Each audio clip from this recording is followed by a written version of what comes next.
Numbers 21. When the Canaanite king of Arad, who lived in the Negev, heard that Israel was coming along the road to Atharim, he attacked the Israelites and captured some of them. Then Israel made this vow to the Lord: if you will deliver these people into our hands, we will totally destroy their cities. The Lord listened to Israel's plea and gave the Canaanites over to them. They completely destroyed them and their towns, so the place was named Hormah. They traveled from Mount Hor along the route to the Red Sea, to go around Edom. But the people grew impatient on the way. They spoke against God and against Moses, and said, "Why have you brought us up out of Egypt to die in the wilderness? There is no bread. There is no water. And we detest this miserable food." Then the Lord sent venomous snakes among them. They bit the people and many Israelites died. The people came to Moses and said, "We sinned when we spoke against the Lord and against you. Pray that the Lord will take the snakes away from us."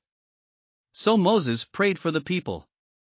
The Lord said to Moses, "Make a snake and put it up on a pole, anyone who is bitten can look at it and live." So Moses made a bronze snake and put it up on a pole. Then when anyone was bitten by a snake and looked at the bronze snake, they lived. The Israelites moved on and camped at Oboth. Then they set out from Oboth and camped in Iabbarim, in the wilderness that faces Moab toward the sunrise. From there they moved on and camped in the Zered Valley. They set out from there and camped alongside the Arnon, which is in the wilderness extending into Amorite territory. The Arnon is the border of Moab, between Moab and the Amorites.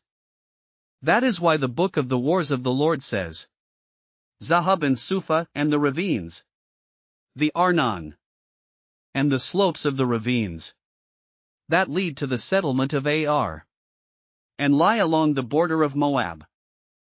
From there they continued on to Beer, the well where the Lord said to Moses, "Gather the people together and I will give them water." Then Israel sang this song: "Spring up, O well! Sing about it. About the well that the princes dug, that the nobles of the people sank. The nobles with scepters and staffs." Then they went from the wilderness to Mattanah.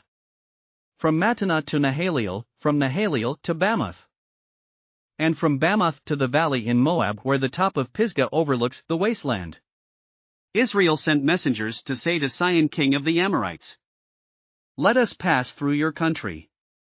We will not turn aside into any field or vineyard, or drink water from any well.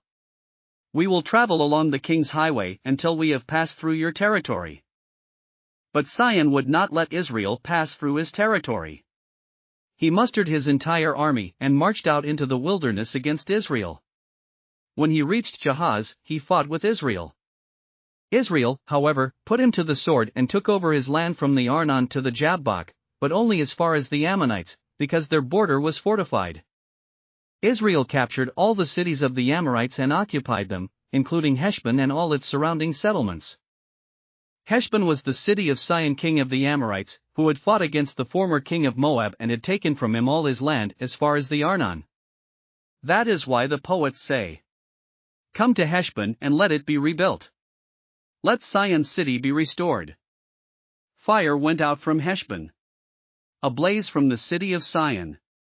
It consumed Ar of Moab, the citizens of Arnon's heights. Woe to you, Moab! You are destroyed, people of Chemosh. He has given up his sons as fugitives, and his daughters as captives, to Sihon king of the Amorites. But we have overthrown them. Heshbon's dominion has been destroyed all the way to Dibon. We have demolished them as far as Nophah, which extends to Medeba.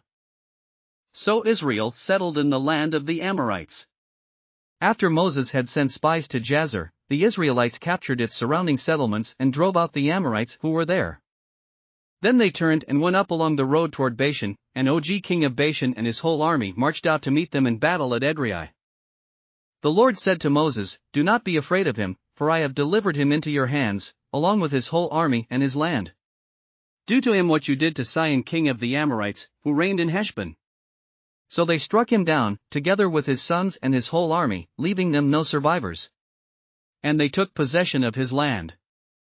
Thanks for listening to another chapter of the Bible. At My Faith Fuel, we believe a good coffee fuels your faith and energizes your day. Please visit myfaithfuel.com to explore our delicious coffee blends. Part of each purchase goes to training worshipers around the world. Thanks for listening.